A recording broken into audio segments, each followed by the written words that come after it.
Adam Smith, the father of capitalism. He was born in Kirkcaldy, Scotland. Though the date of his birth is unknown, he was baptized on the 16th of June 1723. After attending school in Kirkcaldy, he moved on to the University of Glasgow at age 13, where he studied moral philosophy under Francis Hutcheson. In 1740 he left to attend Balliol College, Oxford, a university he would judge as inferior to its counterpart in Scotland. In 1748 he began giving public lectures at Edinburgh and started to share his ideas on natural liberty.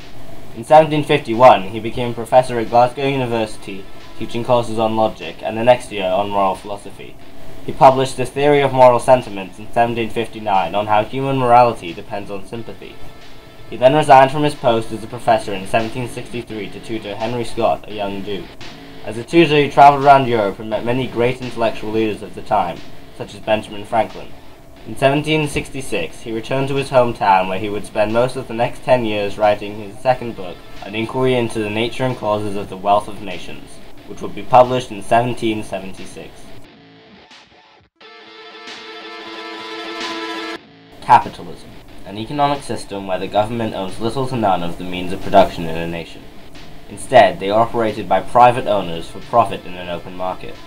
Free market, or laissez-faire capitalism, is Smith's ideal system. Prices are not controlled or fixed, but instead are natural results of supply and demand. The state's role in the economy is limited to enforcing property and ownership rights. This competitive system is sought to stimulate economic growth and benefit the consumer. Mercantilism, economic nationalism. This is a system where economic regulations are aimed at increasing state power. First implemented by Jean-Baptiste Colbert, Louis XIV's financial minister, this system is aimed at making a country self-sufficient so that importing goods is no longer necessary.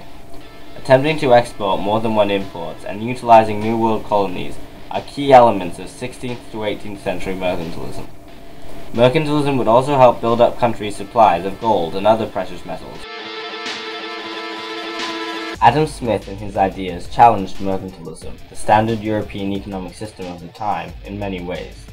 Some of his ideas included economic liberalism, a free, unrestricted competitive market, the invisible hand, a concept in which people's self-interest and desire for profit helps the economy without government interference, and the political philosophy that governments need only do three things: protect their country from invasion, maintain civil order, and sponsor public projects.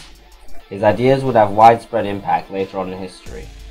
Capitalism in all its forms is the most widespread economic system in the world today, much due to Adam Smith.